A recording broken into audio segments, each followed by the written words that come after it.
Well, once again, credit to Florida State. Every time I come up here, they have a different scheme, a new scheme, just great defensive scheme. So we're so familiar with each other that they make it very, very hard to get a bucket.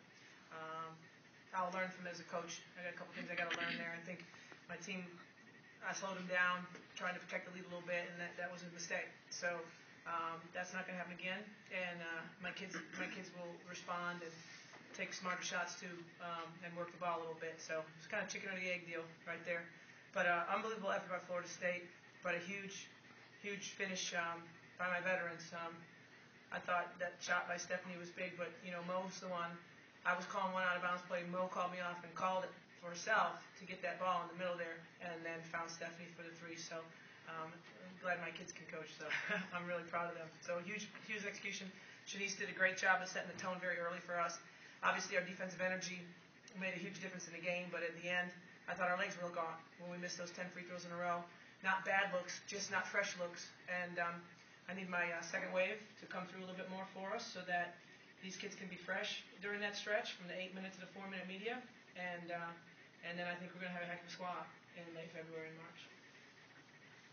Yeah, Bob. Kitty, was there anything that they did differently in the second half? They were in zone from what I saw. Yeah, and they mix up their zones, and they play some junk and stuff, so they do a great job, and they give different looks available to us. But what we did is we got hot early in the half, and those are great, but then when you get a lead, maybe you don't take your first look, and we were still taking our first look. We started missing them, so then I slowed it down to make sure that we were working through our offenses, but then the whole pace of the game, the air went out of my team.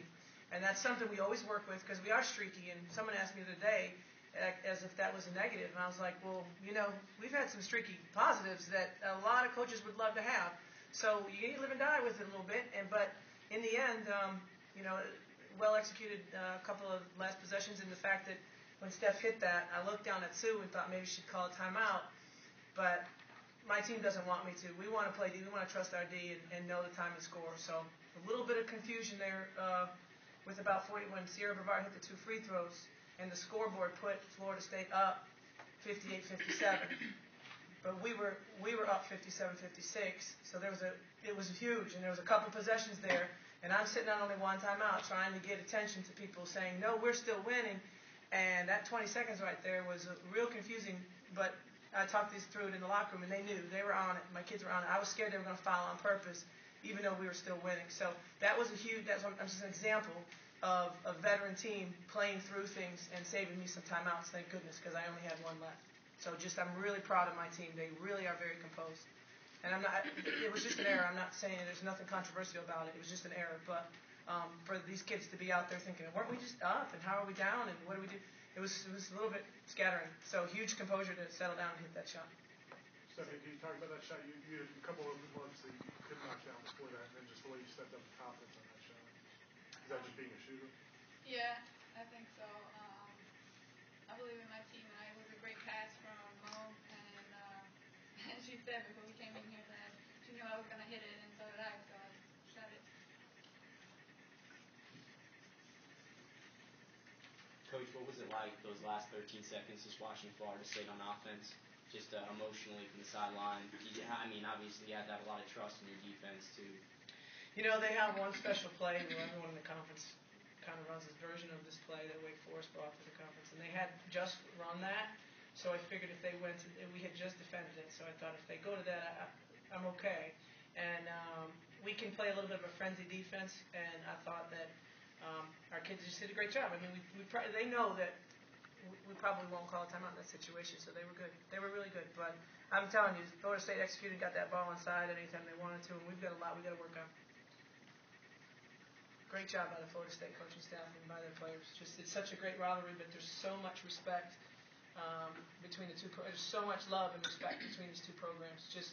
We go home and watch the film, and I'll probably text Sue and be like, "Great job, you did an awesome job," and she'll text me back. We're real supportive of each other. I love coming up here. A great crowd.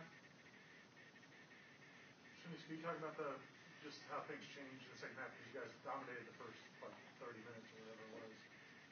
Was it what they did defensively, or did you feel like you guys got out of this thing? I thought FSU did a great job of stalling us out. We looked up and we seen the zone and kept giving us different looks. They would come out, put pressure a little bit, and then fall back inside the zone. And we kind of just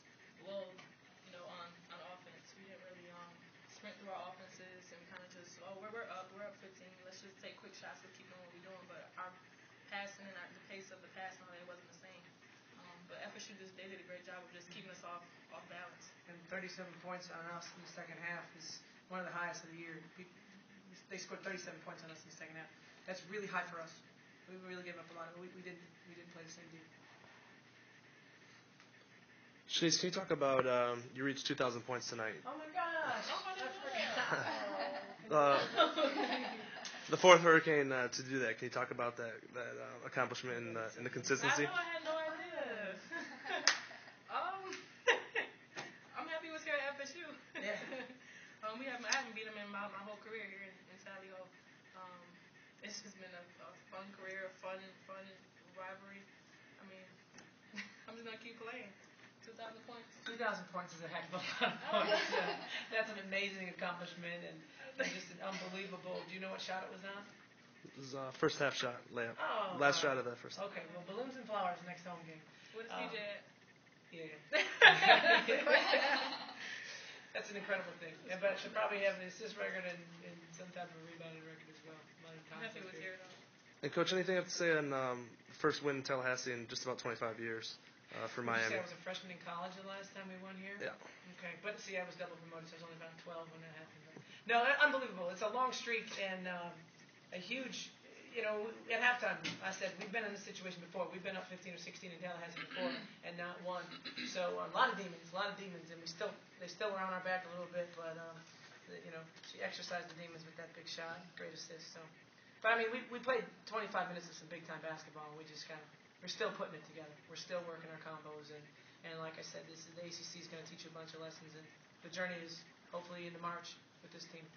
Could you talk about Florida State a little bit? They're hovering at 500, but they played Duke well. They played really well. I mean, the first game I saw them was Ohio State. I thought they were phenomenal, just phenomenal. They played Duke tough.